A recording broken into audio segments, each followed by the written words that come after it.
Welcome to another episode of the Destination Linux podcast.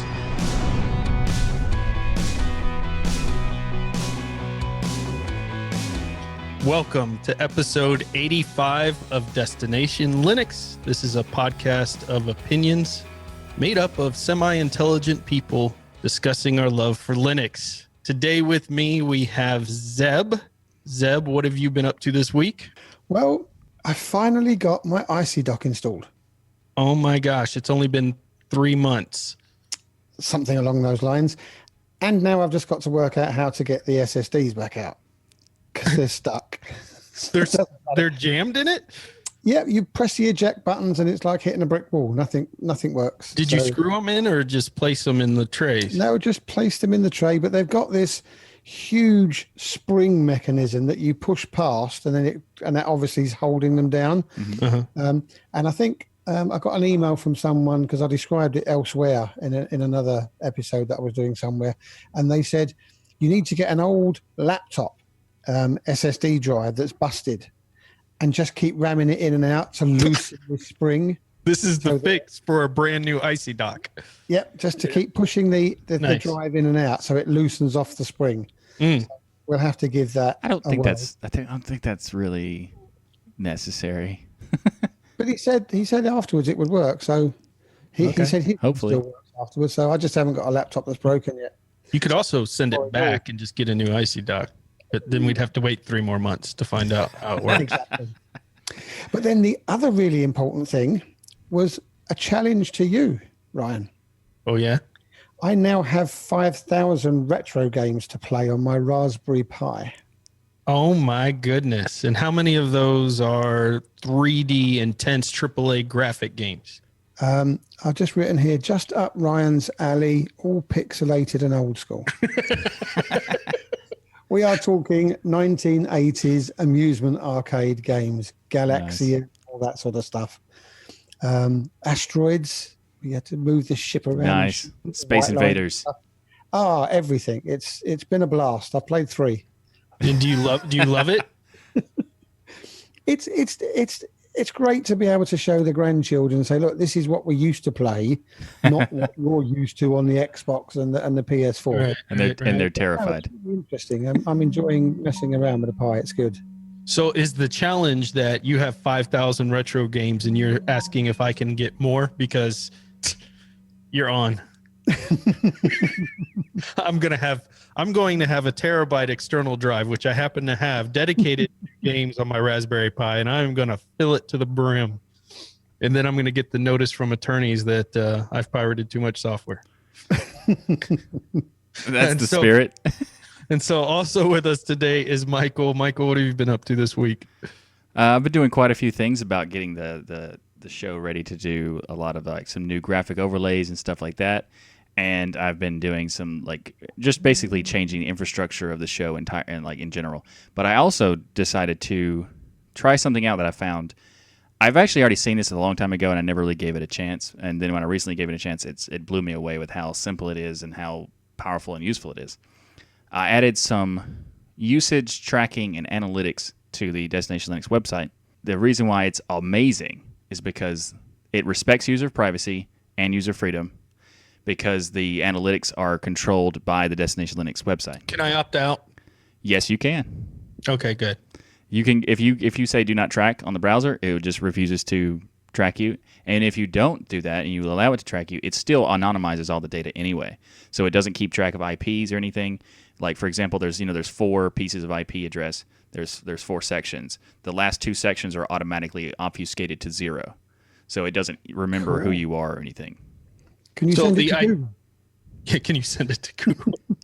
So the idea behind it is we can see what pages people visit the most on Destination Linux and how many people listen to the podcast from the website. Right, how often how long they stay on the website before they go to listen to a podcast or something like that. Like all the different variables that you would normally get from analytics software, but it's self-hosted. I want their information, and I want to know if any of them click on another podcast before finishing ours. That's the type of data we need to get to, Michael. Right, I agree. I'll see if that's a plugin or something. All right, perfect. All right. So we also get to read some emails this week. We got a lot of awesome emails. We picked one to be featured in the show. And Zeb, what did this email have to say? And they started off, this is in response to you guys asking us to share what we do on GNU Linux. And they go on to say that hereafter, I'll refer to this as simply Linux. And I'm really glad they said that because GNU Linux isn't particularly easy to say. They go on to say something about their blog site, and we can go and read a longer version if we wanted to, but they're quite happy for us to shorten it up a bit because they tend to be a bit long-winded. The first computer they ever used was one of the clunkier, junkier Chromebooks. Hey, I had a Chromebook once. Yeah. A 1.1 gigahertz dual-core processor, 2 gigabytes of RAM, and a 16 gigabyte SSD. And they go on to say that it was great, and they had it for about 3 years. And then they grew tired of it and jumping through hoops and trying to do all sorts of bits and pieces. And then when they were 14 or 15, they found Ubuntu. So they started distro hopping, looking for the lightest thing that they could get to work. And they ended up on Arch. They were then fortunate enough to get his girlfriend's father's, who's an IT guy who worked for NASCAR. Now, I thought that was quite cute there, that they just dropped NASCAR into the middle of it. It's a little casual. This IT guy works for NASCAR, and they bought the person a real computer for their birthday. Nice. I tried Windows for 3 days and hated it. And they go on to say that now I'm on Arch again. Now, this section next is what gets me, because they go on to say, I said at the beginning that I don't do anything particularly special, and I really don't. I've done a bit of graphic design in Inkscape and GIMP, and I'm learning how to use Kden Live. I'm a noob gamer. I get work done for my college classics.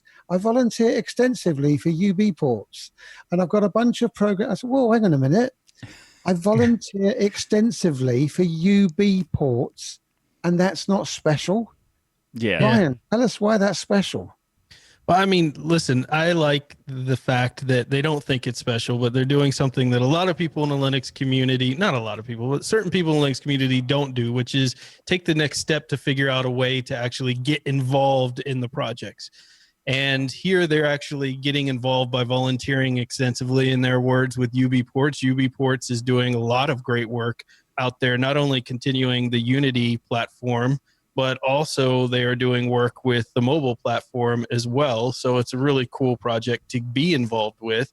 And they also go in and talk about that they take Linux courses through Udemy as well. So they're really, what I love is they're engaging themselves and not just using it. Right? They're talking about learning to use Inkscape and GIMP, but actually getting involved and volunteering in the project as well. And that to me is pretty amazing.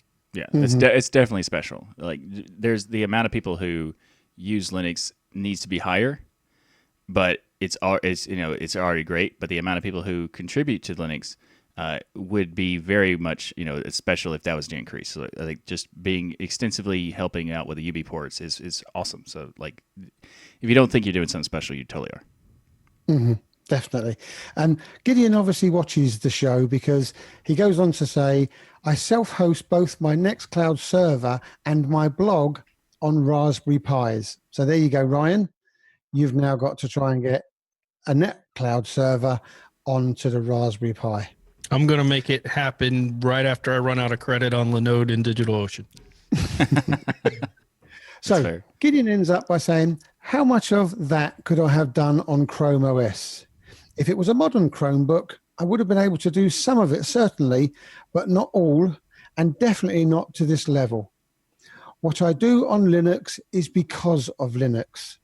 What started out as simply a way to liberate myself from the shackles of web apps has become an incredible passion of mine. And long-winded you might be, Gideon, but that was a great email. And please don't sell yourself short. Some of the things you do on there are very, very good and very, very special. Absolutely. Yep. So this comes from the series that we asked the question, how do you use Linux? And this was one of the many awesome responses that we got out there. So please keep sending your emails in, even if you don't think it's special. Like Gideon here, we sure thought it was special and awesome enough to feature on the show. So send your emails to comments@destinationlinux.org. We have a birthday to celebrate, gentlemen, and it's a very, very important birthday. It's the 25th birthday for Debian. That is the distribution that I pronounced wrong for the first 6 episodes of Destination Linux that I was on. I think I kept calling it Debian until we got an email from a nice user. It's like, there's a reason it's called Debian and you need to fix it, but they were nice about it. So there you go. Happy birthday to Debian as of August 16th. What an amazing project it's been. All of us have benefited and used Debian over the years. Oh yeah, I mean even if you don't use it directly, you're still using it more than likely, as the vast majority of the people who use Linux, who are first coming to Linux, are using something like Ubuntu or something based on Ubuntu, like Mint and Elementary, and then they're using Debian indirectly. But so even if it isn't using directly Debian, it's involved in so many things that it's pretty much the foundation of Linux computing at this point. Yeah. And it's really good because if you go back to trying to use Debian, you then have to start learning some very simple basic things that you all take for granted if you're on Mint and Ubuntu. You have to learn about the sudo as file. You have to learn about permissions and how to set yourself up correctly as a user. So it's a gentle way in of learning some of the basics, so that when you do go back to your peppermints and your mints and your fedoras that just work, you've learned a little bit as to why they've worked. So yeah, happy birthday, Debian. Yeah, absolutely. And I love in here looking at the announcement, they were talking about the day Ian Murdoch announced Debian. And so they mentioned that he announced it on comp.os.linux.development. And the words that were used, this is why the internet's cool, because everything stays forever, is the imminent completion of a brand new Linux release, the Debian Linux release. Now, when he posted that, no idea, I'm sure, that it would have become what it is today, the foundation for so many things. And they mention on their webpage that the inner workings of your nearby airport to your car entertainment system, from the cloud servers hosting your favorite websites to the Internet of Things devices that communicate with them, Debian can power it all. So awesome news there. Absolutely. One of the best news to have is one of the most important distros to continue to be one of the most important distros. So right, absolutely. So also some really interesting news coming up in the future is Lubuntu have announced in one of their latest development updates that they will be switching to using Wayland for the release of Lubuntu 20.10. Oh, 20.10. Okay. So yeah, not anytime soon, but relatively soon, I suppose. But they're going to be switching. What's really interesting about this particular thing is that they'll be switching to use the Mirror project as the compositor for using it on the Wayland Display Server Protocol. So they're going to be kind of doing a combination of both in order to make this work. So Wayland doesn't have a compositor by default. Right. Mirror is going to be the one that they use. Mirror used to be what was thought to be the next Wayland type of integration, right? Mirror used to be a competitor to Wayland in the sense that it was a display server as well, but it also had a compositor element. So it was kind of like everything all in one. But when they decided to not continue the Mirror project in the way that it was, they transitioned it to a whole new type of project instead of abandoning it like a lot of people think that it did. And what they actually did is to try to change it into a compositor for Wayland. So you can have a universal compositor, which doesn't really exist at the moment, because right now the DEs that support Wayland have to build their own compositor. Like Plasma has KWin support and GNOME has Mutter support, but the other DEs they're in a kind of like a limbo, sort of like are they going to have to build their own support, or are they going to use something else? And Mirror is becoming that something else. So Lubuntu adding Mirror on top of LXQt makes it possible to have Wayland support without having to reinvent the wheel type of thing. Well, let me ask you this. So Ubuntu 17.10, when it dropped, I believe that was the version that had Wayland in by default. Mm-hmm. But because, of course, I had NVIDIA at the time, that was going to be a disaster, especially back then with Wayland. they had an auto switcher built into Ubuntu, which was the best decision, in my opinion, that basically detected I had NVIDIA, automatically moved me back to an X session, and I continued on. Is this a situation? Do you think Lubuntu should try to do something like that? Where because I think people were fearful. Everyone's excited about the potential of Wayland, even myself. And I think the work that team's done, incredible. I don't want to knock it down.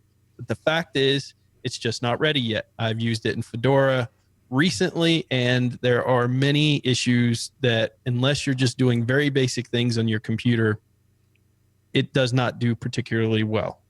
And yet, doesn't do particularly well yet. They're working on it. So with that being said, and I know this is in the future, is this going to be a good move for Lubuntu if they don't put some type of switcher in there? They'll have plenty of time if they decide to make a switcher. They'll have plenty of time to do so because because it's 2 years from now, a little more than 2 years from now, if they decide to do it and they realize that Wayland won't be ready for everyone, they could put the switcher in within 6 months before and have plenty of time to make that work. So seems like they could just borrow that code that was already used by the Ubuntu. I was going to say, yes. Yeah, quite possible. It's already been written, isn't it? Yeah, it's quite possible. There's potential where they might not have to worry about doing the switching, but if it becomes an issue, I would think that they would at least either not switch or do add the switching ability for the NVIDIA users. I think the amount of time that they have given for the potential switch is a very reasonable amount of time, so that it'd be enough time for Mir to be ready to do what their goal is to be as a compositor for Wayland. I think it's definitely up in the air of like whether this is going to work or not, because we're still waiting to see if the foundation is going to be there. But I think there's enough time in this time frame that it would be a high likelihood that it will work. So hopefully, is this a good move? Is this what we're going to start seeing from other distros going to Wayland? I mean, Fedora to me is the one that comes to mind. Maybe they weren't the first. They were one of the first distros that comes to my mind anyways when it comes to Wayland support. They were the first main distro, yeah. It creates some issues, depending on the hardware people have. Is this a good move? Ubuntu's changing a lot. Yeah, this well, right now it wouldn't be a good move if they were to do it right now. But in 2 years, it is possible that it could be at that point where it would be. So you'd have, if they can, the amount of work that's been put into Wayland over the years, and also now Mir for the compositing, is extensive. So with another 2 years, they should be at a point where it is a reasonable expectation of functionality. Right. Whether the good news is they have Simon Quigley, we don't want to ever let him know this, but he's pretty dang smart. So they have him working on that, and I'm sure they'll be able to get some amazing things accomplished with that. I thought their Q&A was really interesting. Why are you switching to Wayland? They talk about the X implementation being old, kind of the things we've heard before. Wayland's the new modern Linux display system. What about people with NVIDIA cards was in their frequently asked questions. That's how much of an issue it is. They said more details to solve, but the plan is to get working with those graphic cards by that time. So there you go. Nice. I thought Mir was abandoned when Ubuntu Touch platform was dropped, and they said Mir survived and still has a team of Canonical employees working on it, which I thought was interesting because I didn't realize that myself. Yeah. So it was one of the few things that didn't get taken down at all.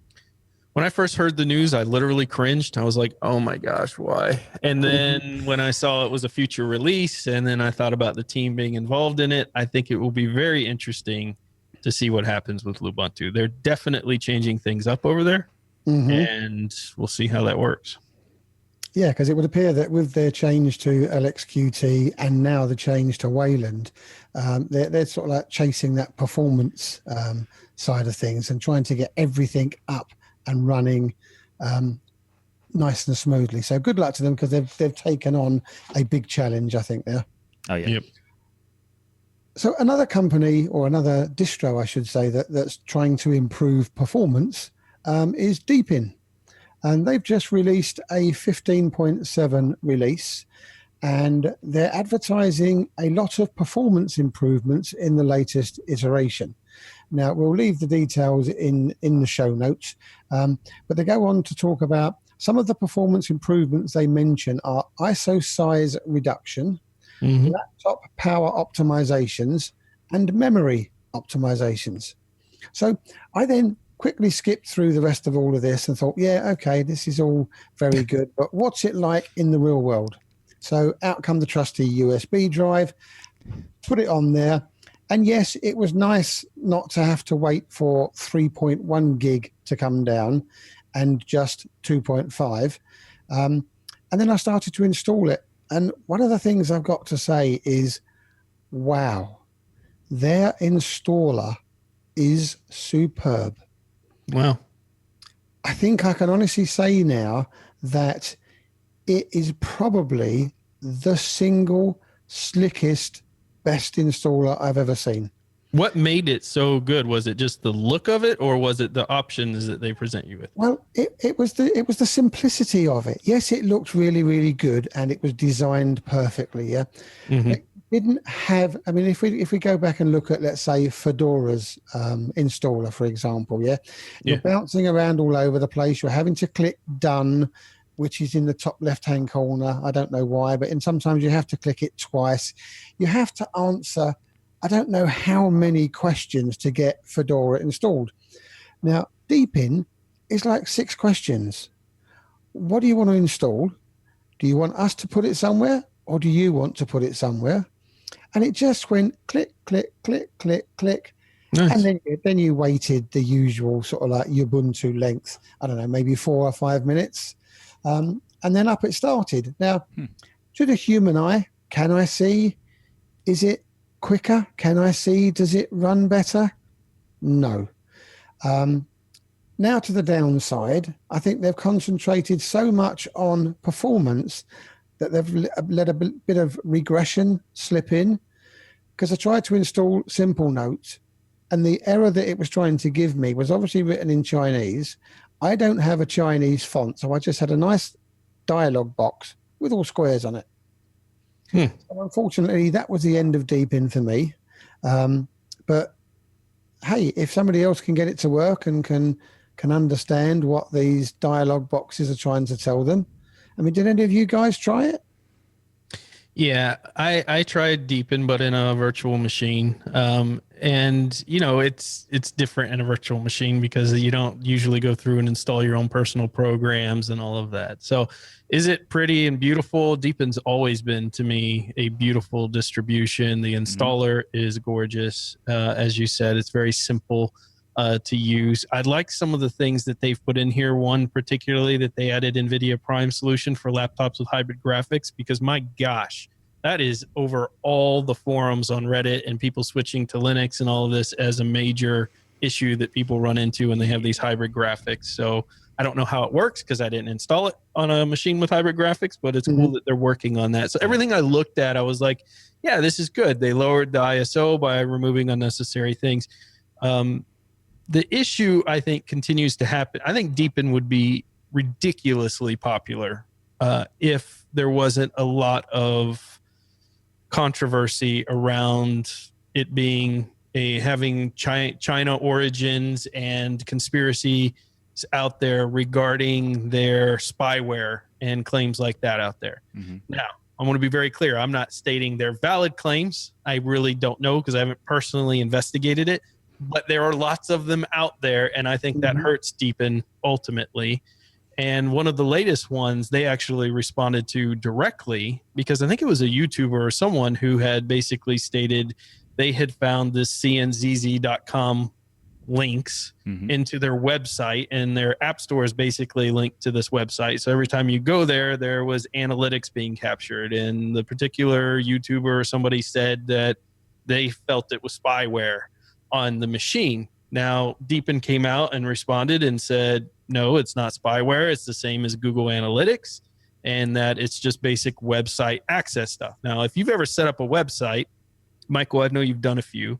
The analytics pretty much standard. Like if you go through a host, they're going to tell you, hey, you want analytics for $5.95? Like it's just a part of a website is getting analytics to know what's going on in there.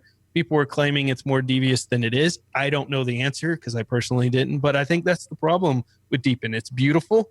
It's gorgeous. They do a lot of great solutions. It seems to be hindered by this idea, and I wonder how they could ever overcome it. Well, they have some issues that are, in my opinion, I agree that it's beautiful. It's one of the best looking distributions of Linux you can get. But the spyware thing is there's really no evidence that proves that it's spyware or anything, because analytics is, as you said, pretty much ubiquitous. You're gonna any website you go to is going to have analytics, because if they don't have analytics, they don't really know what to change, what is working, what isn't working, things like that, and they're just kind of accepting it as, it is what it is, and just hope that that people like it. So analytics are very important for web design and web development, because that's the only way we know how to change things. But one of the things they could do is what I did earlier, when I mentioned earlier in the show, is to set up your own analytics system. And I forgot to mention the name of that software. It's Matomo. Matomo. And it used to be referred to, it's a rebranding of another software. So when you download Matomo, the actual application is called Piwik or something like that. Piwik. Sounds like spyware to me. Right, for sure. So if you use that, you're safe to knowing that the people, if they have Matomo installed, that they're going to be using they're collecting data, but they're collecting data and they're not necessarily sharing it with anyone.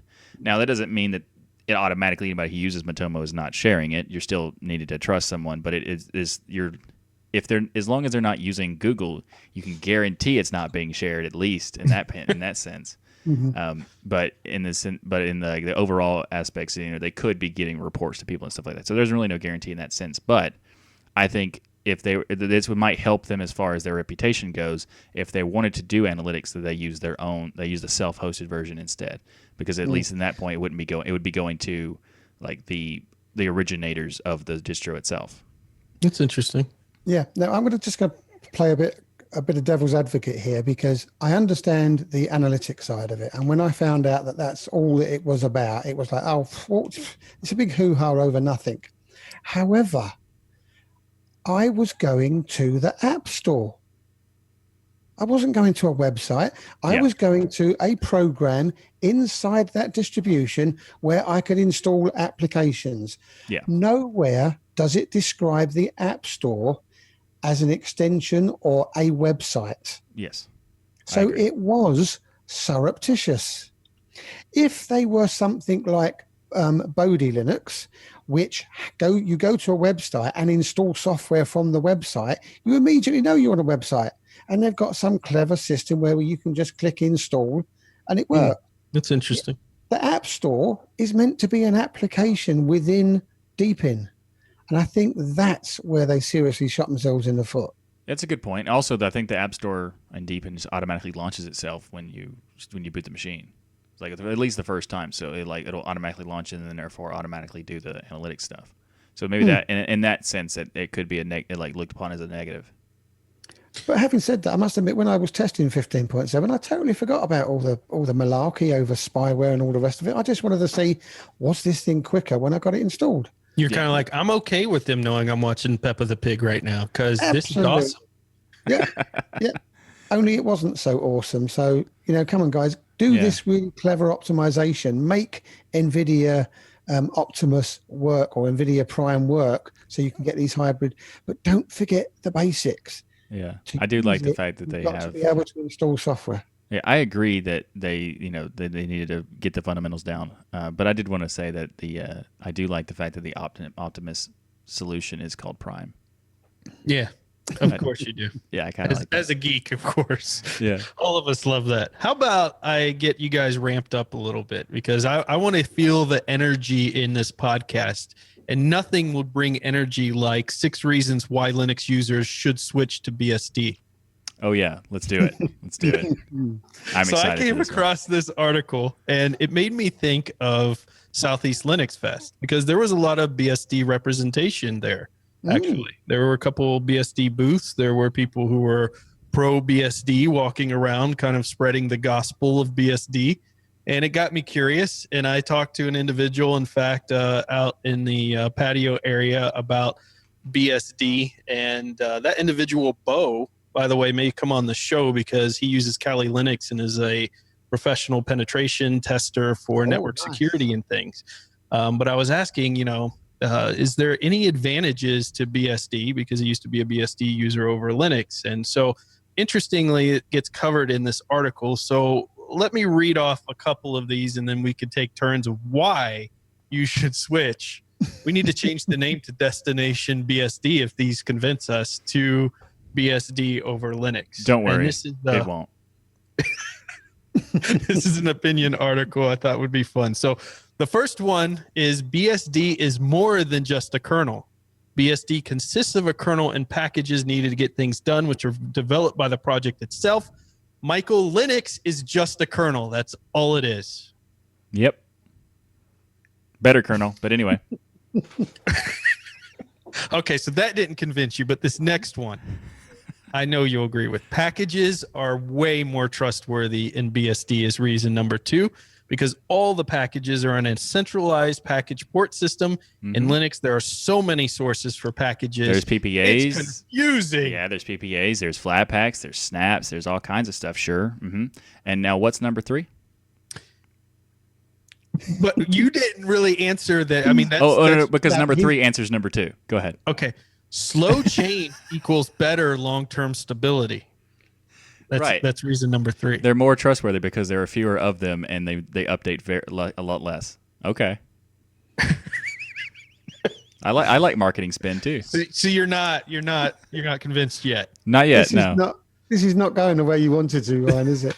I thought we were going to change to Destination BSD by then. By the way, we are being joking. If you use BSD, it's fine. Yeah, more power to you. Yeah, this is an opinion article that somebody wrote on It's Foss, and I thought it was funny. So Linux is too cluttered.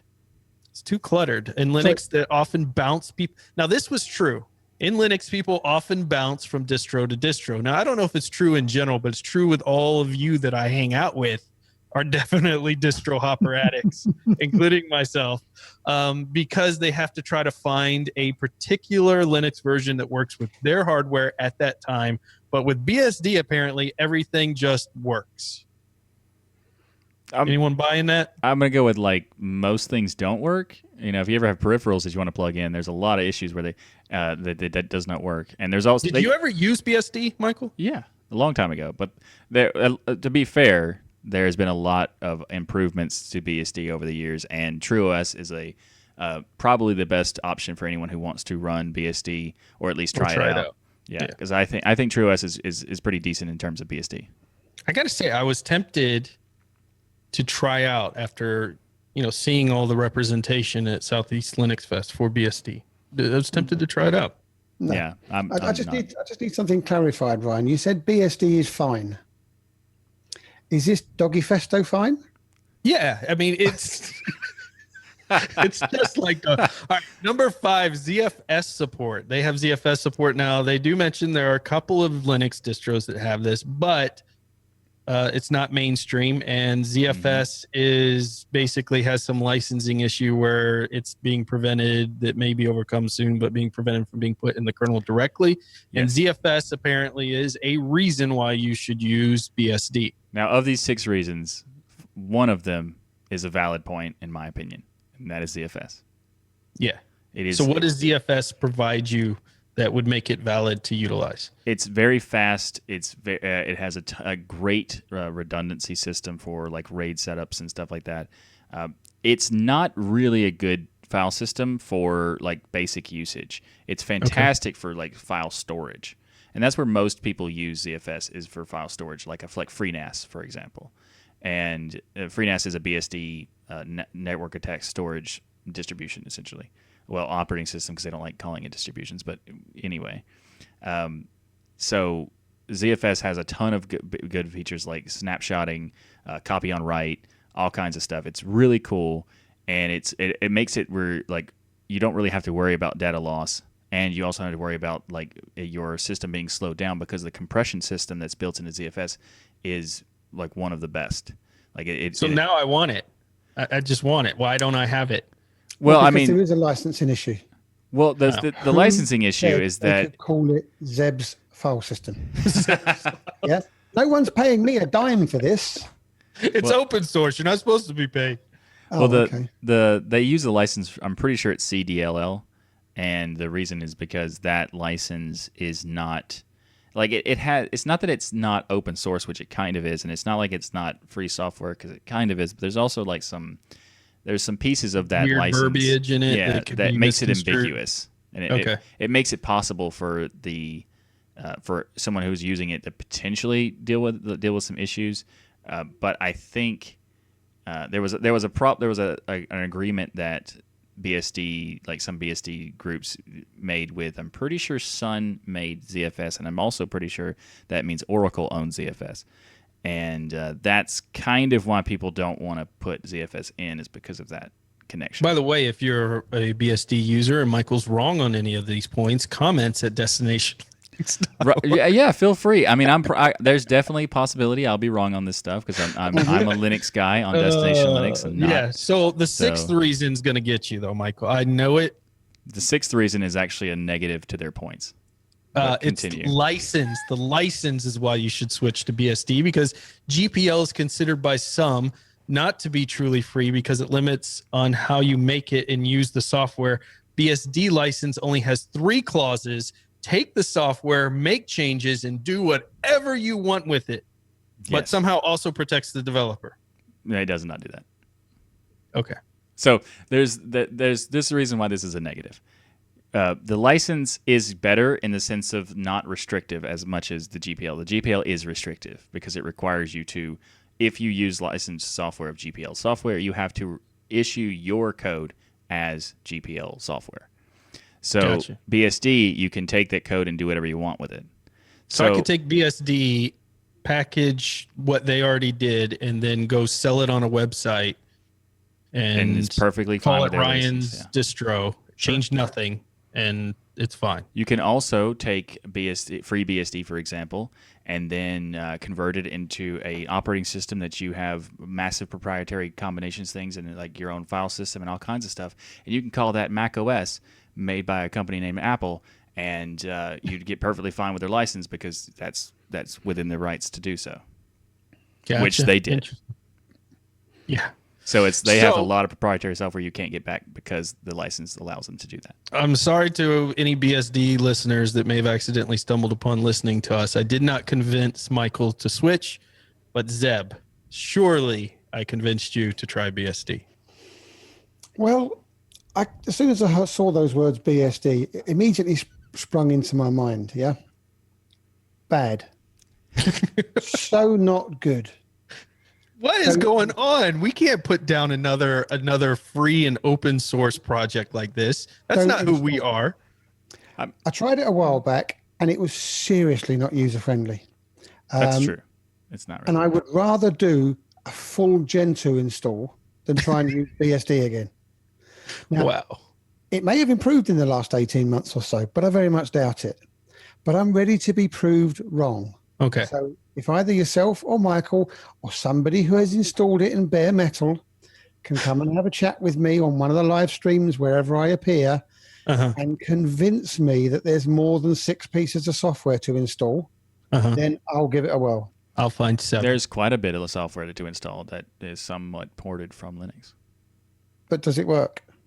Most of it does. The stuff that's in the port system does work. I mean, like, BSD is not awful. Like So BSD has like an AUR style setup, right? Where there's packages that somebody creates for, say, Simple Node or Steam and other things that you can go out and then utilize. But there's actually port system. What's really cool about it is that the BSD port system is actually the inspiration for Gentoo's portage system.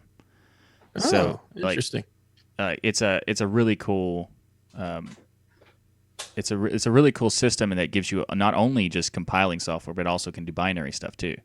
So like it actually is good, but fundamentally there are definitely issues of like user friendliness. That's a big problem. Like TrueOS is the only BSD operating system that is any user friendly at all. So like if you wanted to try that out, feel free. But I think the rest of them don't really fit that mold. And one of our patrons has just given Michael the only reason he needs to move to BSD.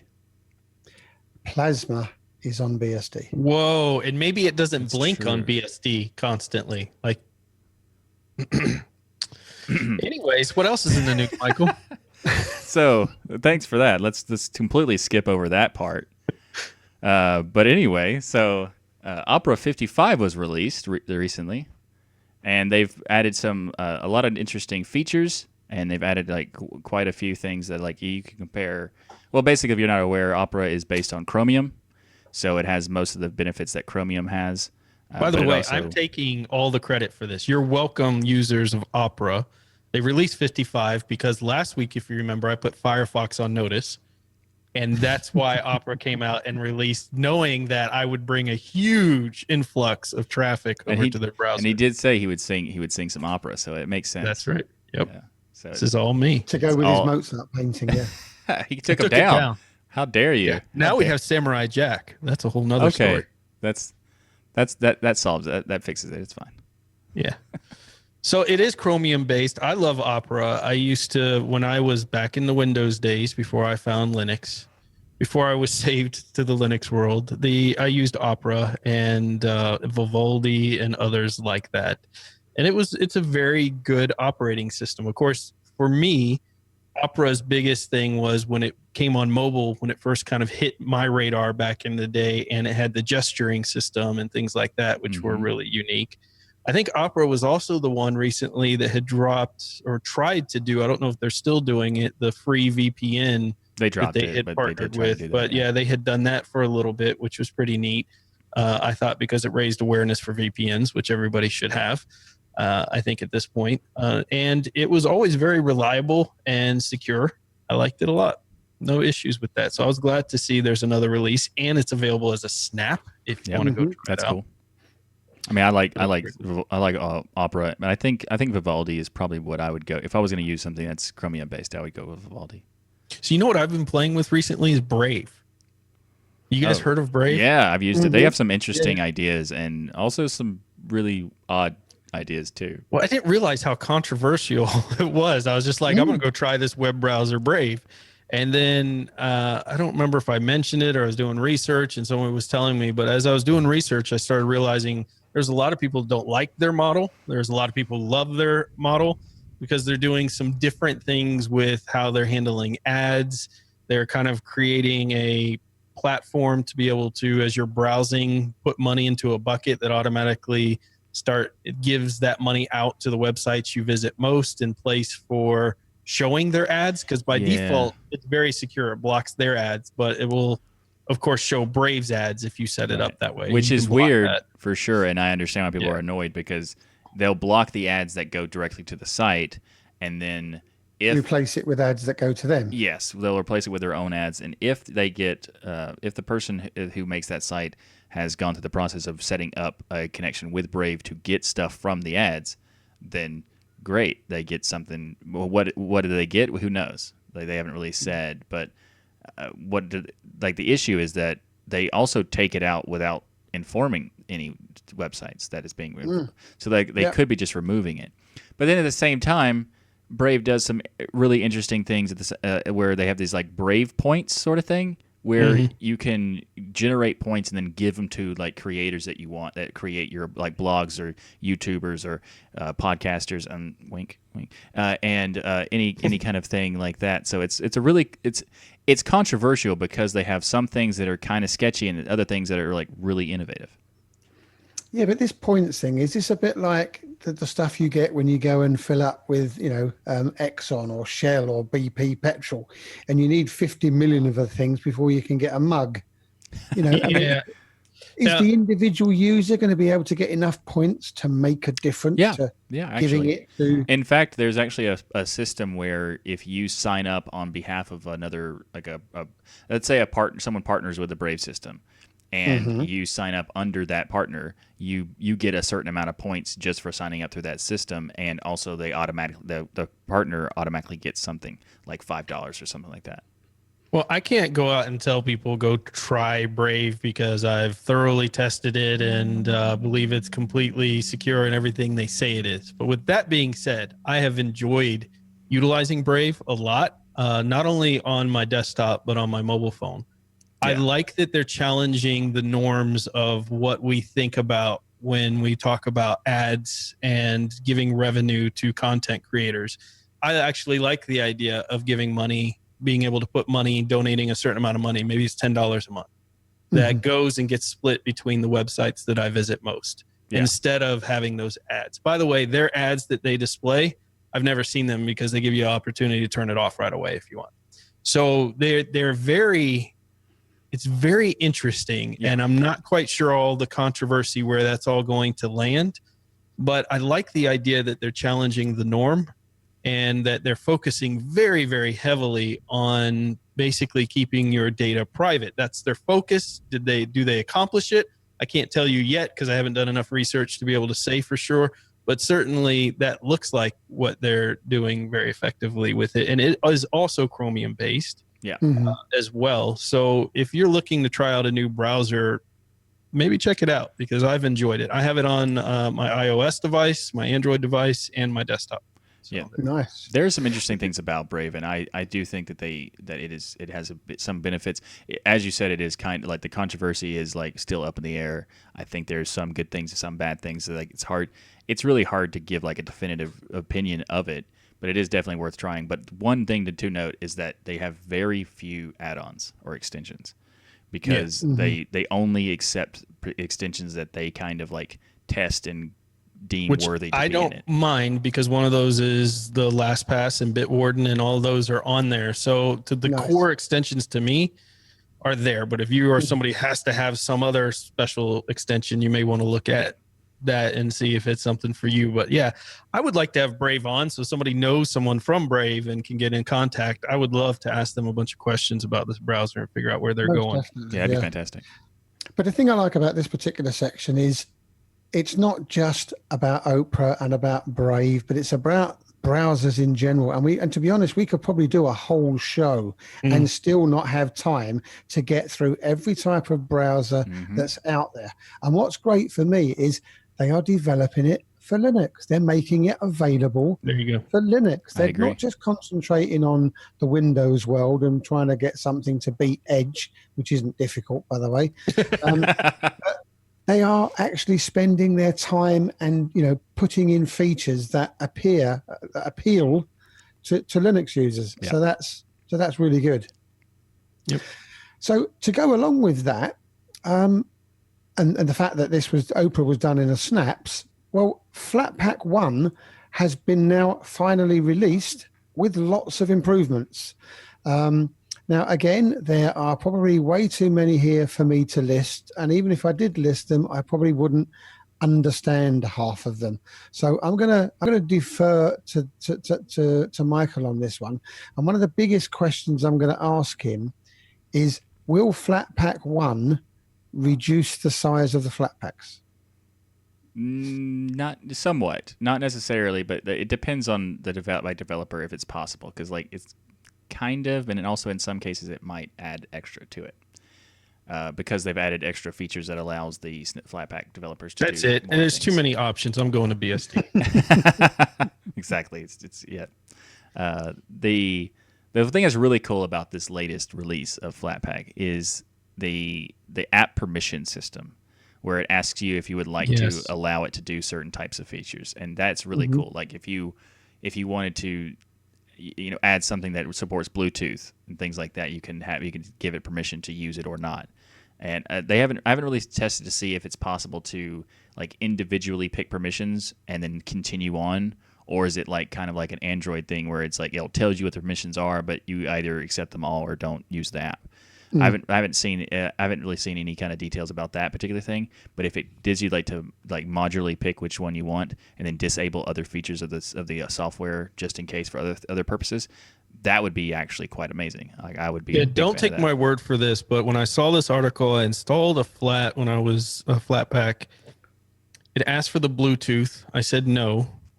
And it continued on with the installation. I was able to use the app. So I think it does, but don't quote me on that because I haven't done it enough to officially say. That's very cool. There's only things. The only thing that's issue is that they kind of said that was that Bluetooth might be separate from the other permission system. So like maybe. Oh, okay. Like I've looked into a little bit where they kind of said that there's like the Bluetooth is kind of separate, but also kind of not. So I'm not sure if it applies to everything, but it's really cool that it even offers any of this kind of stuff. But again, a question for me then: this app permission, is that going to be a standard that all developers now have to ask you, or is it an option that they can put in if they want to? I don't know.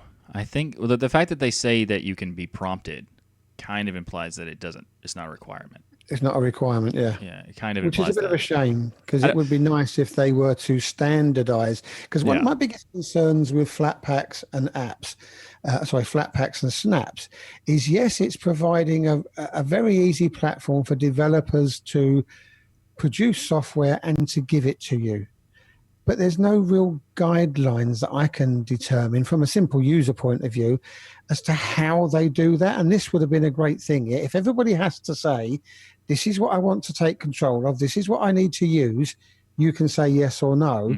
Because otherwise you're just blanketly, you might as well just download an exe file and install it, because you've got no real idea what's going on in the background. Or to be fair, there's not intelligent enough for that. Well, I mean, to be fair, even there's issues where it could be asking you for permission to do things that you wouldn't understand anyway. Like let's say, for example, someone decides to add a piece of software that requests access to the X11 server.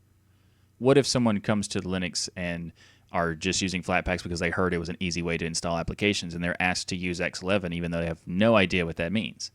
So like there could be different issues where asking for permissions for certain types of things could be a negative and also could be a positive. So could you imagine having to sit there for 15 prompts? Can I use this? Can I use this? No. Yeah, and then it's like, why are you installing a music player if you're not going to give any of these permissions, type of thing? So and you thought UAC was bad, right? Technically speaking, there could be some negatives about it, and the development wise, there's a lot of things that are really, really cool that are coming, like the new portal system for creating sandboxes and stuff like that. That is so cool. And what's also really cool is that I know for a fact that some Snap developers and the Flatpak developers are working together so that the XDG portal system is actually going to be in Snaps as well. So that's really, really cool. Yeah, very cool stuff. And this next article is also something very cool. I don't know if you knew this, Michael, but you can change your file system in place without losing your data. Yes. Now, what I'm talking about specifically is if you wanted to go, say, from ext2 to ext4, but not ZFS, because we don't have that in Linux, then you can utilize technically kind of, but anyway, FS transform and be able to do just that. And we got this out of the Fedora magazine. And I don't know, Michael, we're talking about Fedora a lot. Is something happening on the show where Fedora is going to be more relevant, should we say? We should definitely say we might need to hold off for after this particular the end of the show. People need to wait to hear the news there. Yeah, okay. Yeah. Just to give them a little bit of a tease. There's something that's coming with Fedora, so get ready. Just for so that. they know they have to go past the gaming section to get to that. Yes, you're gonna have to listen to past the gaming section to get this news. So we have some exciting news with Fedora, but this came from the Fedora magazine. I didn't know that you could just do this within the file system and not lose your data. I figured you'd have to go in and format your drive and change the file system that way. I did not know about FS Transform, and apparently it is possible to even utilize this with NTFS, ButterFS, FAT, and XFAT partitions, but that is not tested, and they don't guarantee it will work, but you can do it, and apparently some people have been successful with it, but they don't support it officially. Right. Officially, EXT2, EXT3, EXT4, JFS, XFS, those type of things. Yeah, there's some really cool aspects to like this. This would be really cool if someone has an old system that was like set up for extended 2 and they wanted to go to 4. Allows them to not have to redo everything just to get to that. Like that's pretty cool. But there's a lot of these file systems that are not very known. Like XFS is a file system that's really cool and it's got a ton of great features. Many of the features that are in ZFS are actually in the XFS as well. Not all of them, but many of them are. And I have to admit, I'm pretty scared to use anything but ext4. It's just, like for me, every time I see the option, I'm like, this is the only one I know. But I know there are awesome features available in the other ones. It's just I need to get over it. But that's just the way my brain works right now because it's the only one. It's kind of where I started with Linux. Everything was ext4. Everybody recommended it. Now there's all these other ones coming into my radar, and I'm like, no. Go away. I don't want to know about you. For the most part, most people don't even need to worry about anything other than extended 4, so it's fine. really. And to be honest with you, if I've got terabytes of data sitting on my hard disks, I don't care how clever you say you are. I won't be trying this anytime soon. Not unless I've got a backup of a backup of a backup, because that's just scary. You take an 8 terabyte USB that's sitting on extension 2, not that you'd have had an 8 terabyte back in them days, but you get the drift, yeah? And then you go to convert it and they say, don't worry about it, you won't lose any of your data. Yeah, right. How many times have we heard that over the years? Yeah, Exactly. I think you make a good point. Either way, you should back up that drive before you would attempt something like that. Mm-hmm. And but it still would be cool to do, and would make it quicker after your backup's complete, because you should be doing backups anyway. So there you go. Yeah, no, that would be nice. But I tell you what else is nice as well, listening to the Destination Linux podcast. I agree completely. I love it. I love listening to myself over and over again.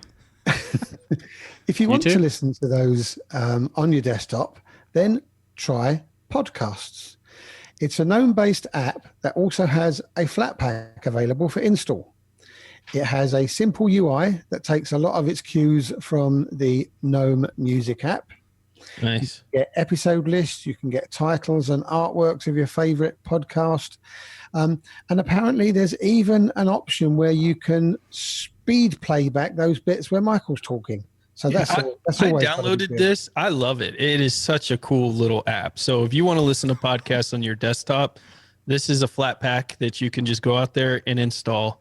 It's very simple interface, but has all the core features. You can import from our RSS feed on the Destination Linux page, because this is the only podcast I listen to over and over again. No, I'm teasing. Of course, I listen to other stuff. So I downloaded some episodes, and you could change all the basic settings, how many you want to store, how many you want to keep, blah, blah, blah.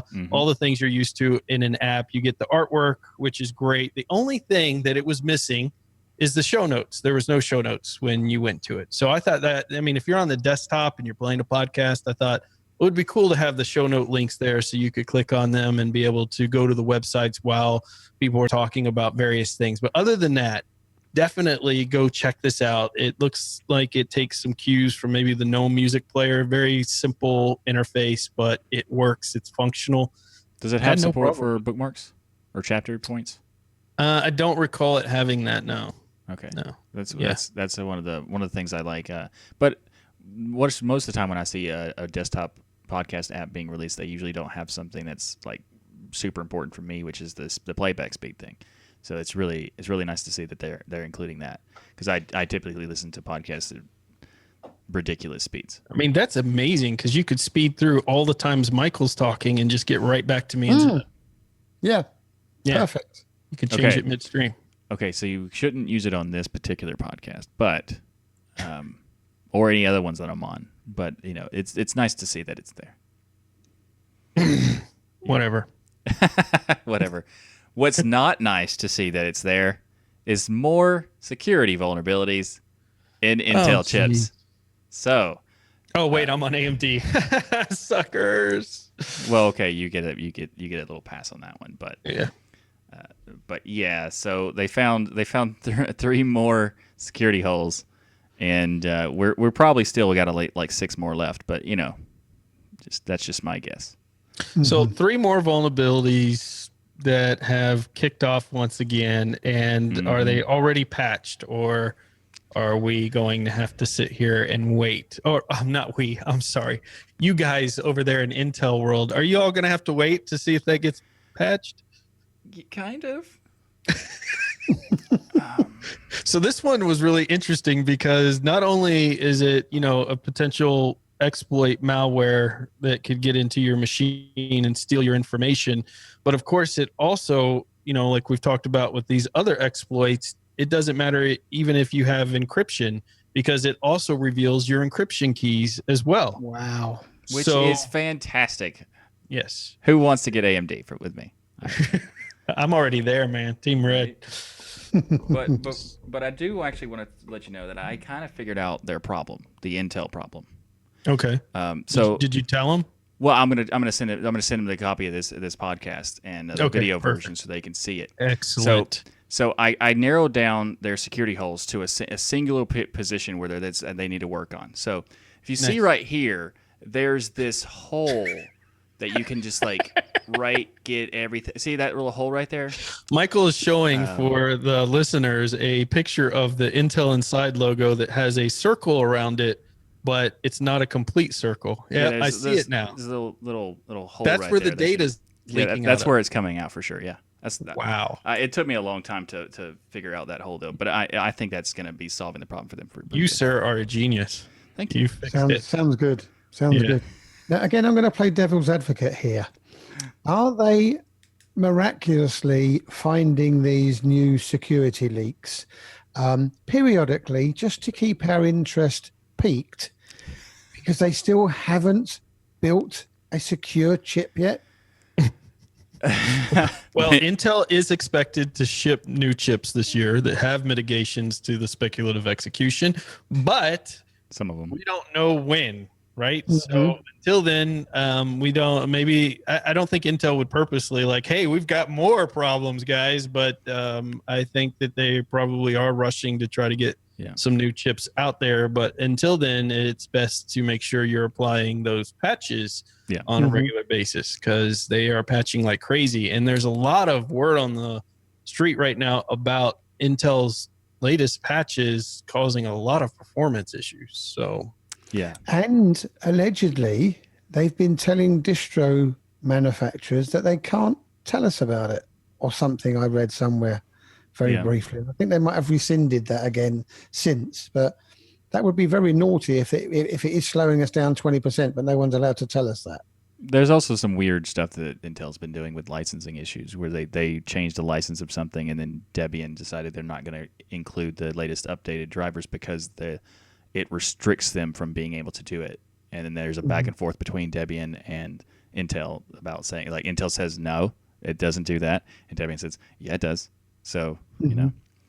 Well, us AMD users are laid back on the beach enjoying the sun while you guys figure out your security loopholes. To be fair, though, AMD does have its own issues, just not as many of them, and they're not consistently coming out over and over. But just the Ryzen logo, complete circle, no hole in it. Well, complete circle. Actually, you know what's funny? The Intel for the joke, the Intel Inside has one hole. The Intel regular logo has 3 or 4. Oh, that makes sense. Well. Now then, way too much red in this show. What? So time to bring it back to Team Green. Oh, gross. And the announcement that NVIDIA are bringing out some very cheap RTX 2000 GPU. Super cheap. Everyone now can get one. Yep. Yep. I'm looking forward to cracking my bank open. Absolutely. Now, they're talking here about the next generation based upon different types of GPUs and all sorts of other clever and technical stuff that I'll leave to Ryan and Michael. But the bit I was interested in was that the RTX 2080 Ti will probably come in at $1,000. Yeah, that's a steal. Find one, and for $1,000, and probably on eBay right now it's more like $1,600 because I think they're all sold out already of all their inventory. They're all sold out. Yeah. Crypto mine. I'm afraid I'm gonna have to break out the baseball bat and start going and robbing a few banks to get the money to pay for these. Well, you're robbing the banks. Other people may be able to get their hands on the much more reasonably priced 2070, which is only $499. But, I looked at the specs of this. It's funny because now I'm known as the AMD fanboy, which is true. It's true.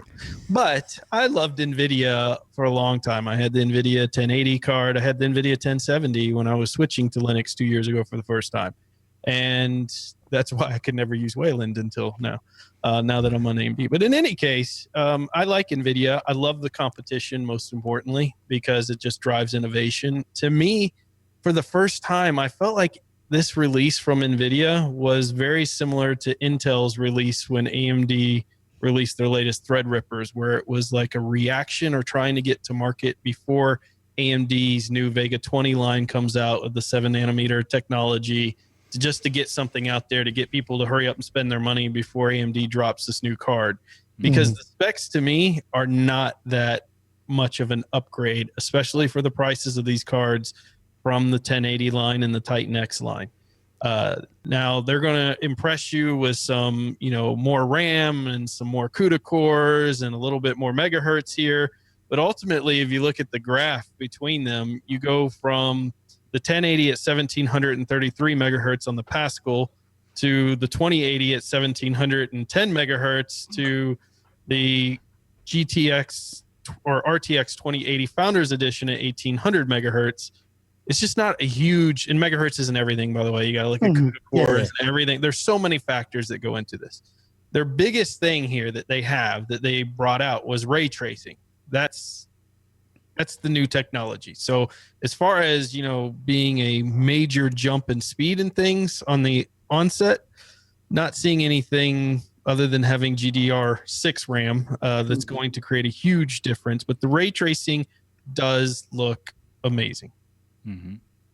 So, Michael, what did you think of this announcement? You going to be buying a 2080? No, definitely. Theoretically, if I gave you $1,000, would you buy the Vega 64? Yes. Or a 2080? Vega 64 for sure. Really? Even though it's going to be 2080 is going to have way better performance. I mean, I would prefer the new Vegas coming out. Yeah. But as far, I'm also like, I don't really care. I don't have a very high end thing, but if it's not my money, I would go for AMD for multiple reasons, but mainly they have really high quality hardware now, but also high quality support for Linux. But those two combinations make it much better for me than NVIDIA anyway. Very interesting. If you gave me $1,000, I'd buy a new laptop.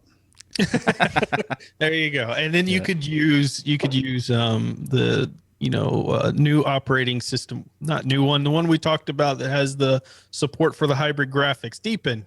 It slipped my mind. We could use Deepin on there and you would be good to go. Is there any particular reason why it's called 2080? Is that well, the 1080 and then one more number above would be 2080, so there you go. Except for 1180.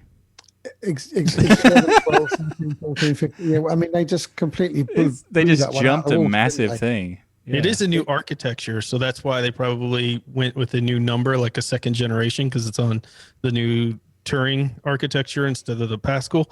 So maybe that's why they went from a 1 to a 2 completely there. I don't know. I'm just assuming there. But in any case, the ray tracing was quite amazing. If you've watched some of the demonstrations, it basically adds a bunch of depth to already beautiful graphics. They showed games in there like Tomb Raider and some other games where they were looking at puddles and other things, and it just, for instance, in one they were looking down the scope of a gun, and when they looked down the scope of it at a puddle, the puddle would become blurry. But with the new ray tracing, it would look like what you would see in real life, like the puddle and the shadows and all the depth are still there. And it sounds small, but it kind of reminded me when I was talking about the Infinity Edge that it's hard to describe until you're playing it or using it, that it gives you that additional engagement. But what I also found funny was the story on here of some of the people who were there at the event saying that the card was capped at 60 frames per second and it was dropping way below that while the ray tracing was turned on. And in all the demos that I watched today on ray tracing, they didn't move the characters around much at all. They kind of kept them still to look at stuff, because I'm thinking there's still a lot of work to be done there, which is another reason why I think this was kind of rushed on NVIDIA's part to try to capture some of the potential AMD switchers. Intel or NVIDIA likes to push things that are not they just like to pretend that it's not. It's sometimes they like to pretend that it's ready before when it isn't. It's the same thing that Intel does. It's kind of odd. But I think you're right with that, because when AMD said we're going to bring out the Vega 56, oh look, we've got a 1070 Ti and it's better than the Vega, the Vega 56. And then I think they announced the Vega 64, and all of a sudden we've got the 1080 Ti, which is better than the 64. So I think there is a bit of a knee-jerk reaction, but I also think they were probably ready-ish to come out. But let's get it out before AMD. Well, I think unlike the other ones, AMD card for the first time will be faster than these other cards, the 2080s, which hasn't happened, pretty much hasn't happened since AMD became the fastest processor out, which has been a long time. So it's very interesting. Speaking of AMD, by the way, the new GPU Pro driver is out for Ubuntu 18.04, CentOS 7.5, and other distros out there. Now, AMD The one area that they are really weird in is their whole driver thing. And a lot of it has to do with the fact that they're in transition to open sourcing everything. But it is a weird world to navigate. Like the hardest thing for me when I got my AMD card was like people telling me stop installing the drivers. You don't need to. I'm like, no, but I've been in tech and building computers forever. You always have to install a video card driver. But with the Linux kernel, it's built in. It works fantastically right off the go. You really don't have to, except for AMD if you want to utilize certain things like OpenGL or Vulkan Pro development, those type of things, you would want to use the Pro drivers. And I actually did a video on this. Yeah, that's the good point. And when I first started using it, I was really happy to see that they were focusing on not requiring the proprietary drivers, and in some ways even recommending that you don't use them if you don't need them. So that's really cool too. And I'm glad to see that there's new updates coming. It's like when I'm so happy that AMD and like the competition between all the different manufacturers is so much like that makes me excited, because it used to be where there was no competition whatsoever in the Linux world. It was just NVIDIA and just Intel. So I'm absolutely happy that AMD has picked up pace. So they might not be fastest yet, but I'm looking forward to, regardless, as long as they support Linux, with the dedication that they've shown so far, I'm in. Yeah, and that was a very liberating part of my attempt to use a Vega 64. The fact that you could just put it in and bingo, it works. That was very, very, very slick. So I did do a video comparison on this where I compared the Pro driver to the standard Linux kernel AMD GPU driver. And yes, if you're a gamer and doing basic desktop work, you want to stick with the kernel driver for your AMD card, or utilizing one of the PPAs, for instance, recommended in one of our stories down below that we'll talk about. And you will be much happier, because the frames were like almost 30 to 95 frames per second difference just using the standard kernel over the Pro. So the Pro literally is what it means. It's meant for developers and people, doing things with OpenGL and that type of implementation, not really meant for standard desktop users. That's a very nice and welcome change to the typical usage of drivers.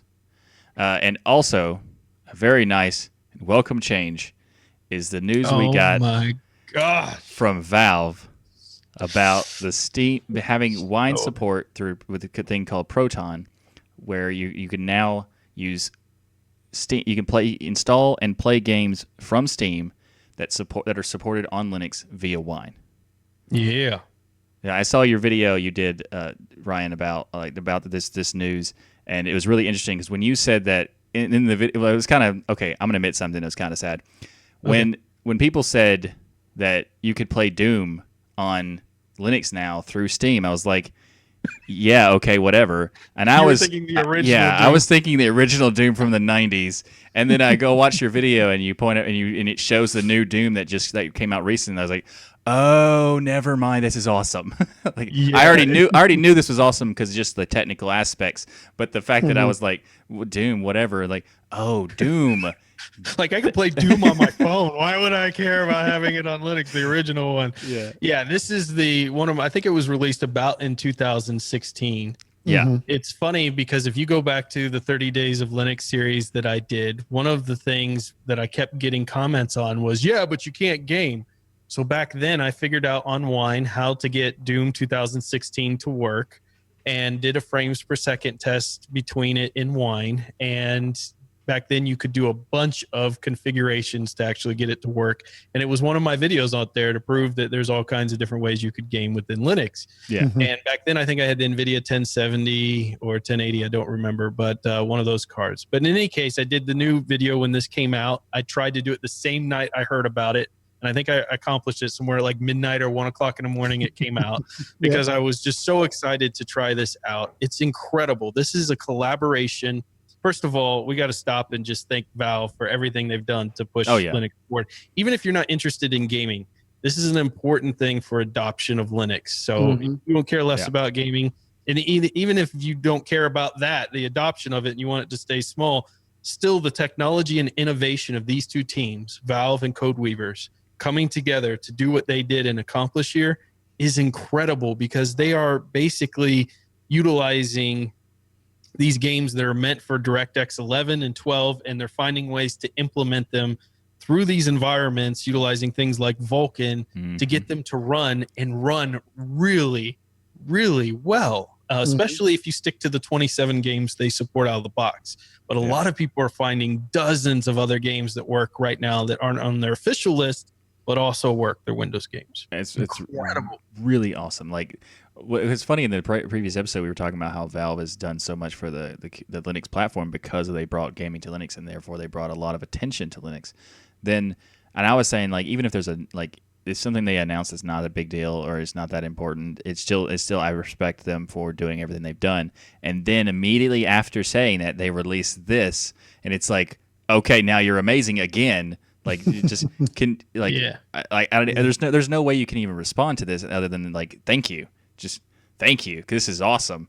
Like, like there's a lot of games on here. Like, I'm gonna go actually realize what Doom is and go play it now. Yeah, I mean, and I'm not a gamer, you guys know that, but this is huge for Linux. The sort of one complaint that people have is, oh, you can't play games on Linux. And okay, so it's only started with 27, but already people are going through their games collections, and okay, they might be starting with the oldest stuff and finding out that it works, or they then go onto the forums, and there's like a whole section now that's broken out of people coming along and saying, yes, but if you do this and you tweak that and you change this and you opt for this, you can get it to work. So yeah, I think this is going to be absolutely fantastic for the Linux world. So I echo with what Michael says. Thank you. Yeah, it's very easy to set up. You're going to go into your Steam account. You're going to go into settings. So you're going to click on Steam settings, and then you're going to change for your beta participation to Steam beta update, and you're set. So, you know, the Wine team is amazing, but getting stuff to work in Wine sometimes is really can be challenging. And a lot of times that stuff stops working after a period of time, and there are issues and things like that. This is very, very simple to use, which makes it, I think, so innovative in itself. Also, if the game supports it, utilize Vulkan because you can get way better performance. I squealed when I saw Doom on there, but I'm telling you, I full out geek squealed out loud when I saw the game Nier Automata. And this is a game I've been wanting to play since it came out. I've been playing it this week. It works beautifully in Linux. And this is an amazing RPG by Square Enix. And I refused to buy it because they didn't have any ability to play it on Linux. So I'm not going to boot into a Windows partition. That's just not my thing. And but I was able to play it now for the first time. And Dark One actually got me a code for, I got it half off, which is cool too.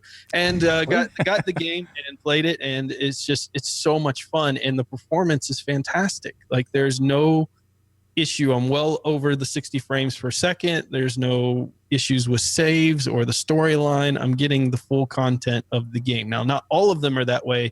If they're not on this beta official list, then you may have various different issues, like maybe sound won't work in certain scenes or that type of stuff. But if they're on this beta list, they seem to run extraordinarily well from at least the 2 games I've tested so far. Yeah, this is also, like, so we should address the elephant in the room about the potential of developers seeing that Valve provides this ability and choosing not to support natively in Linux. And that you could say that's definitely an issue that could exist. But I would rather them support it through this solution than not at all, which is currently the starting point that most developers and games have. So I'm okay with the potential that a few might not want to do it, but then they also, there's also a possibility that developers will see how easy it is to make it work and how well Vulkan works, and then convince them to want to develop for Vulkan. Because one of the Q&As that they have in the announcement is that, how do we know if it's going to work with your platform in this just structure?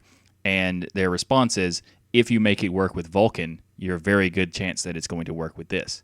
So absolutely, like that itself has a potential to gradually push them over to the Linux native anyway. So like I had that critique even on my video. People were saying, most of the people were freaking out like me, but there were a couple people who were saying, "Oh, there goes Linux gaming," and I think it's a failed argument. Number one is we've had solutions where like Wine and things out there already. So it's not like that portion of it's new.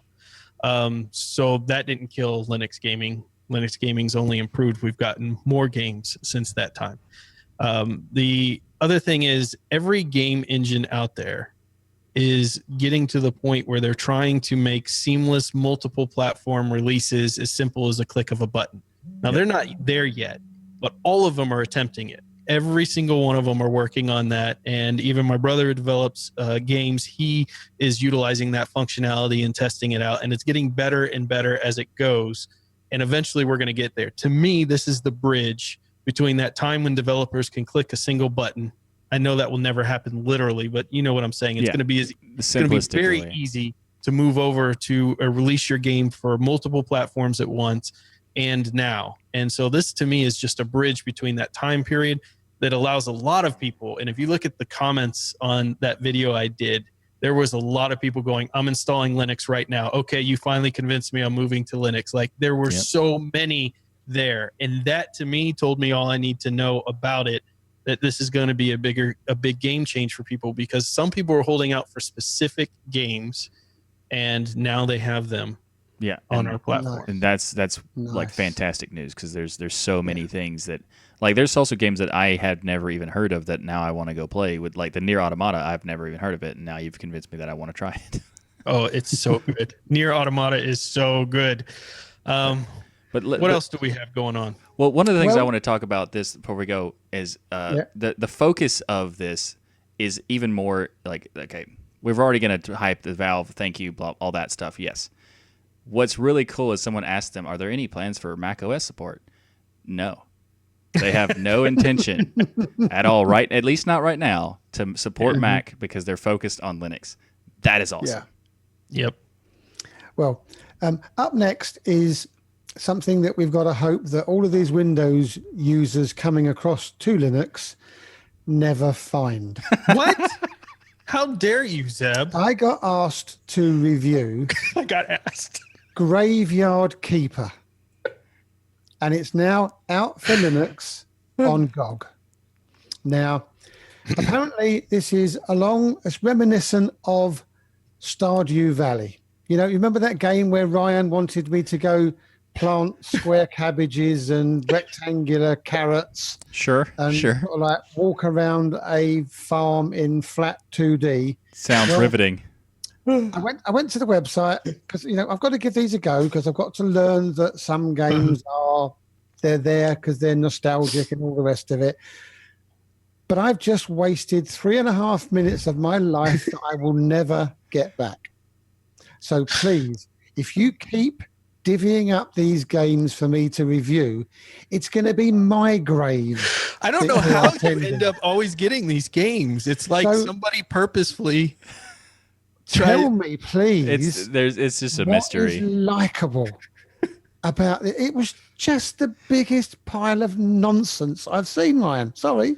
Listen, if you took the time to play Stardew Valley, you would change your mind. I promise you. Now, Stardew Valley is where you're doing basic, you know, and there's a lot more to it, but essentially it looks like a farm with square cabbages. But there's a storyline there. There's a lot of adventures there. There's a lot of management there. There's a lot of very unique things where you go, I'm not going to like this game. Then you wake up, it's 4:00 in the morning. You realize you have to work at 6, and you've just wasted your whole night playing the game because it just encapsulates you. You're like, oh, I've got to get my plants going. I've got to get, you know, I've got to water this. I've got to go in the cave and get this adventure. And you start learning about the story little by little, unlocking. There's something infectious about these games where you explore and you're crafting new things and all of that. I like the idea that it actually has a story, whereas most of these games don't. So that's kind of cool. Yeah, and I'm not saying it's like Nier Automata story, but it's a story, right? It's there.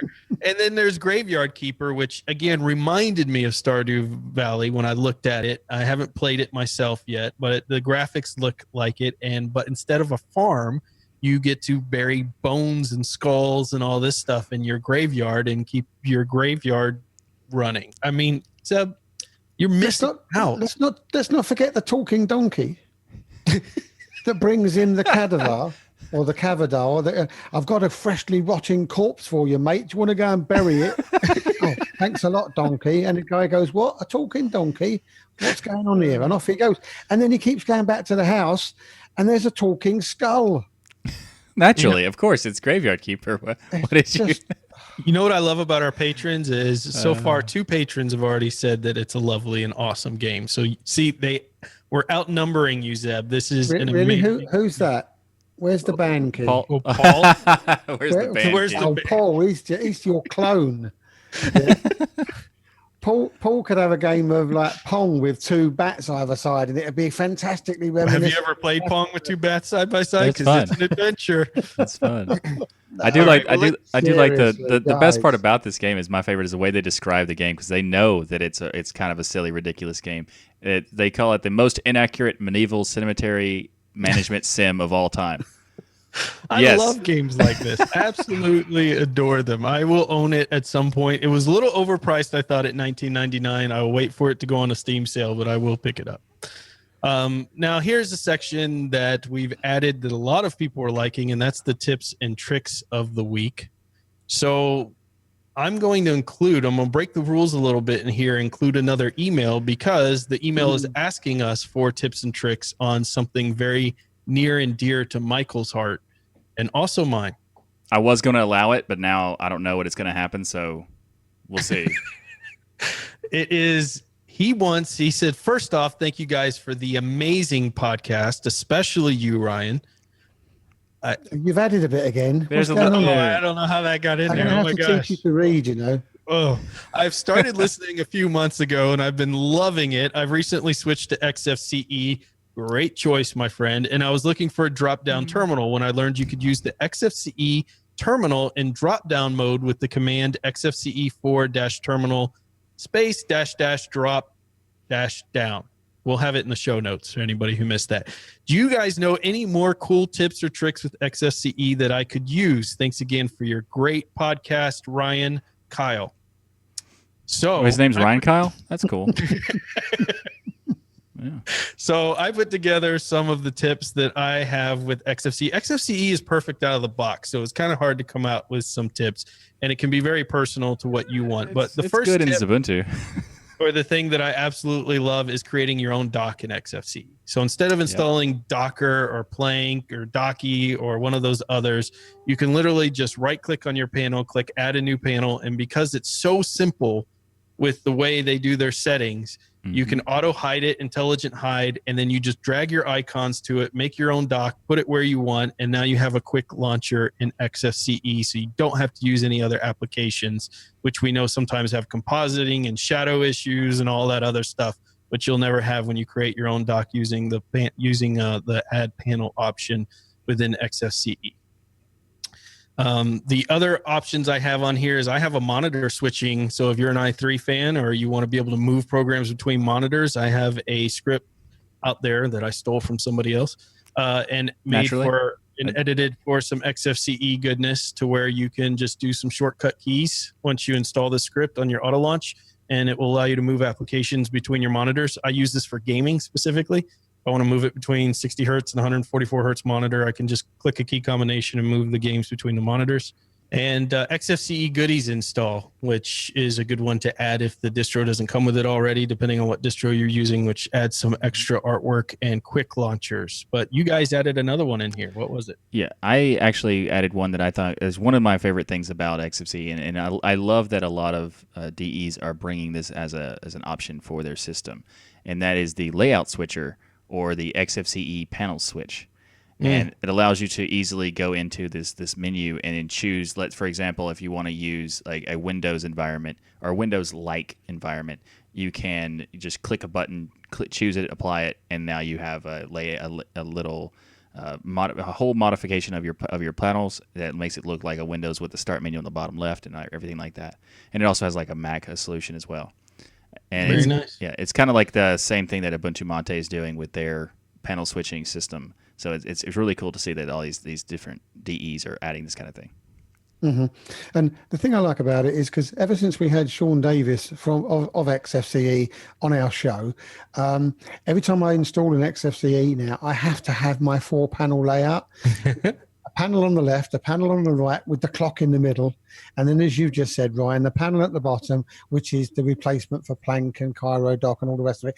And yes, we know it doesn't come with all these curved bits and fancy, but sometimes you just want something plain and simple that works.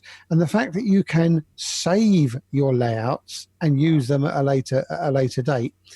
And if you go into your .local file, share XFC panel, and if you save that somewhere else, any other XFC application that works with panel switch, as long as you've got those applications installed, drop that file back in there, load it up with XFCE panel, boom, you've got your 4-panel setup. Beautiful. Nice.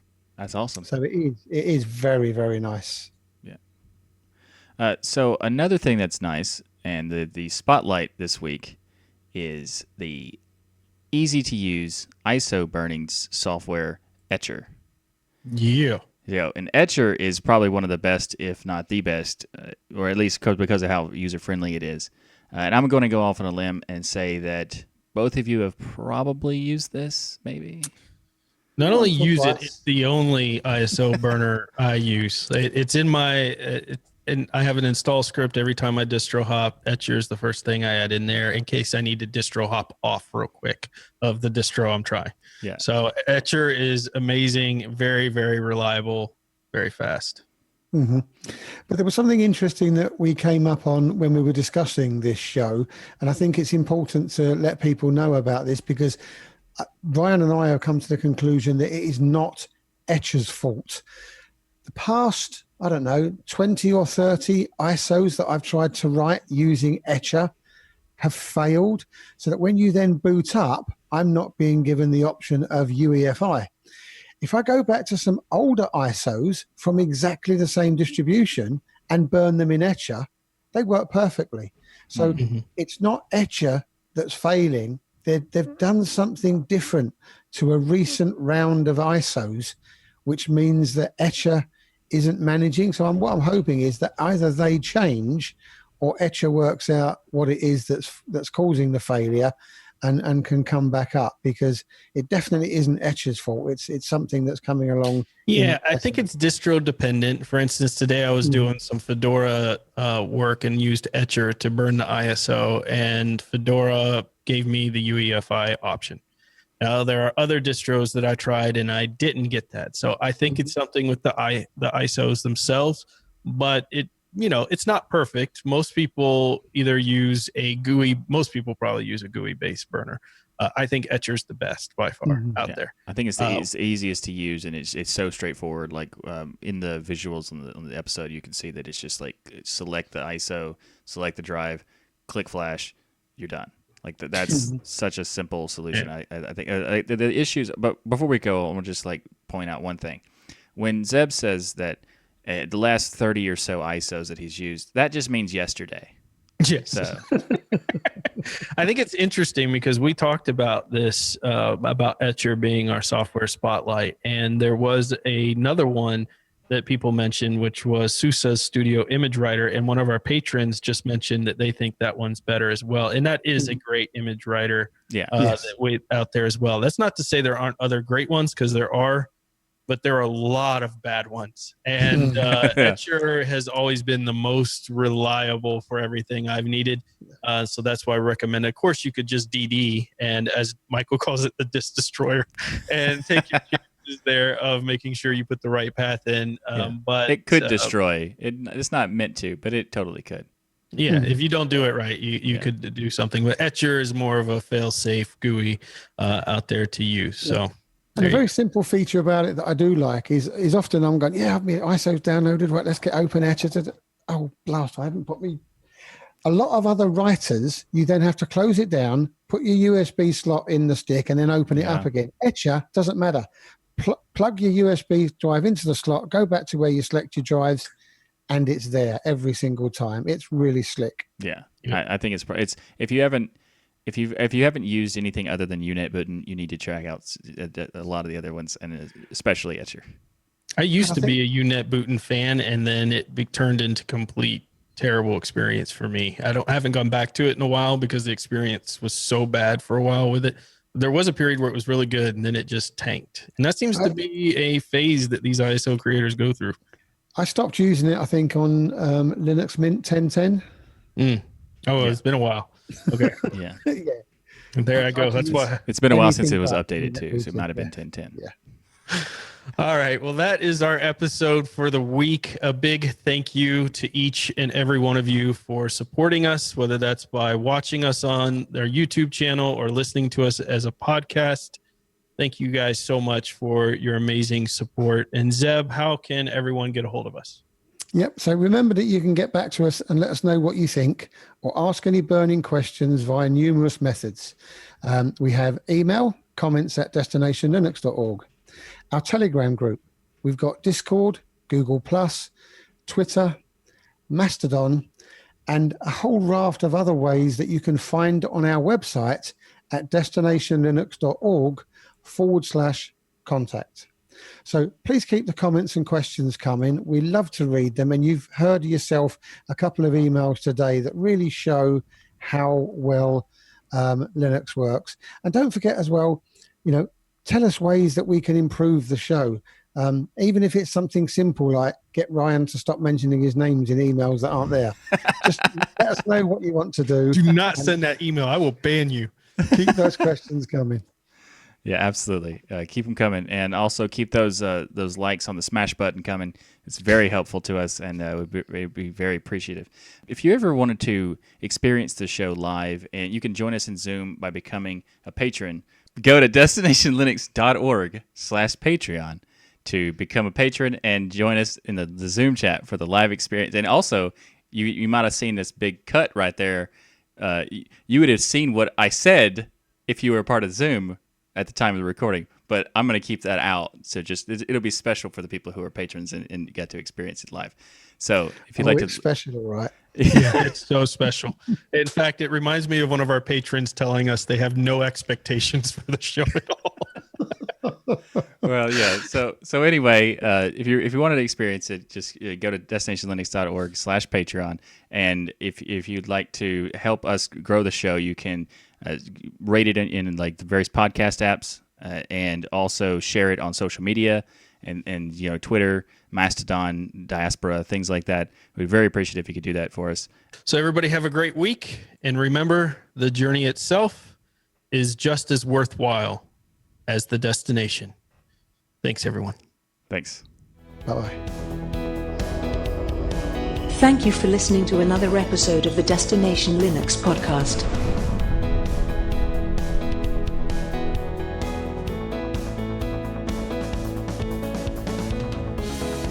Yeah. And guess what we forgot to do on the show? Announce Or was it only We for did forget the patrons? big We news. did forget the news. How did we forget the big news? Oh my gosh. We even teased it and forgot it. We were like, yeah, just keep waiting till after the gaming news. Someone's going to be like, really? I had to sit through Graveyard Digger to hear nothing? We should probably go ahead and do that then. Yeah. Or we could do it. We just do it now. Yeah, we could just admit our own We just mistake. do it now. We made a mistake. Sorry. Yeah, it It's not happens. like you guys have expectations about us. Exactly. Yeah. Is this what you would expect to happen? This is what we do. So let's go ahead and say that the news, Drum roll. right? The news is that we're bringing back the interview sections of the show, and the next interview coming up is next week, and it's going to be Matthew Miller of Fedora. Whoa. Matthew Miller is coming on this show. Are you kidding me, Michael? I already knew this, but Yeah, he already knew this. He kind of actually set it up too, so he definitely knew this. And I think that'd be really fun if we all turned up with. Is it Team Red? No, they're Team Blue. No, they're blue. All aren't of they? you need to They're also red because of Red Hat technically, so you can go with it. It's fine. Everybody needs to have red shirts. That's the No, whole I'm thing. just looking at the logo, and it's a nice crispy blue. So I'll have my blue shirt on. You know what, Zeb? I asked you a favor, and you instantly tell me no without even considering it. Correct. That is just so rude. That's rude. I don't even know how to handle you sometimes. Good. All right, ready? Yeah. I'm good. Zeb? Yeah, I'm good. I was just about to go. He got you. Oh, That was man. perfect. That was beautiful. All right, here we go. if you ever wanted to experience the show live, and you can join us in Zoom by becoming a patron by going to by going to Destination. Edit. You just promoted yourself on our show, and you give me flack. But your face was the picture. You realised as soon as that came out that it was the shock and the horror. Okay, so here's the problem with doing podcasting on a consistent basis, maybe not consistent, but like a lot. You get used to saying certain things, so when you start a sentence in a certain way, it kind of like just flows out, and then it's like, oh wait, that's not what I'm talking about. You have no idea how hard it is for me not to end the show with "Fill Your Brains." Fill your brains, yeah. Exactly. That, Michael, earns you your own. Shut your face. Congratulations, Michael. Thank you. You got to shut your face too.